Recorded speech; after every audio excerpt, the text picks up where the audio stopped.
Taste the Daily.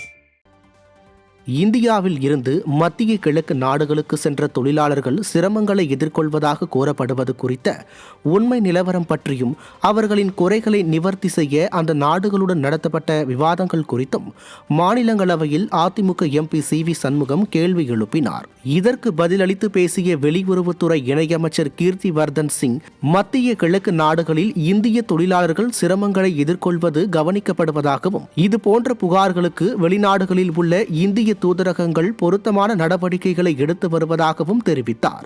மேலும் வெளிநாடுகளில் உள்ள இந்திய தொழிலாளர்களுக்கு ஏதேனும் உதவி தேவைப்பட்டால் மெடாட், சிபி கிராம்ஸ் மற்றும் மைக்ரேட் போன்ற குறை தீர்க்கும் போர்ட்டல் மற்றும் சமூக ஊடகங்கள் மூலம் இந்திய அஞ்சல் நிறுவனத்தை தொடர்பு கொள்ளலாம் என்றும் வெளியுறவுத்துறை இணையமைச்சர் கீர்த்திவர்தன் சிங் பதிலளித்தார்.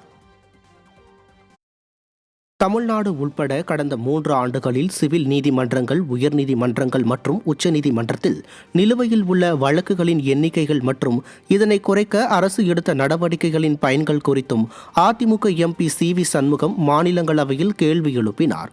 மேலும் கூடுதல் நீதிமன்றங்களை அமைப்பது தொடர்பாகவும் அதிமுக எம்பி சி.வி. சண்முகம் மாநிலங்களவையில் கேள்வி எழுப்பினார். இதற்கு பதிலளித்து பேசிய மத்திய சட்டம் மற்றும் நீதித்துறை இணையமைச்சர் அர்ஜுன் ராம் மேக்வால், கடந்த 3 ஆண்டுகளில் நீதிமன்றங்களில் நிலுவையில் உள்ள வழக்குகளின் எண்ணிக்கையை தேதி அடிப்படையில் தெரிவித்ததோடு நீதித்துறையில் வழக்குகளை விரைவாக முடிப்பதற்கும் நிலுவையில் உள்ள வழக்குகளை குறித்து வழக்குகளை எளிதாக்குவதற்கும் இந்திய அரசாங்கம் உறுதி பூண்டிருப்பதாக தெரிவித்தார். மேலும் கூடுதல் நீதிமன்றங்களை அமைப்பது மாநில மற்றும் யூனியன் பிரதேச அரசுகள் மற்றும் அந்தந்த உயர்நீதிமன்றங்களின் அதிகார வரம்பிற்குள் உள்ளது என்றும் மத்திய சட்டம் மற்றும் நீதித்துறை இணையமைச்சர் அர்ஜுன் ராம் மேக்வால் பதிலளித்தார்.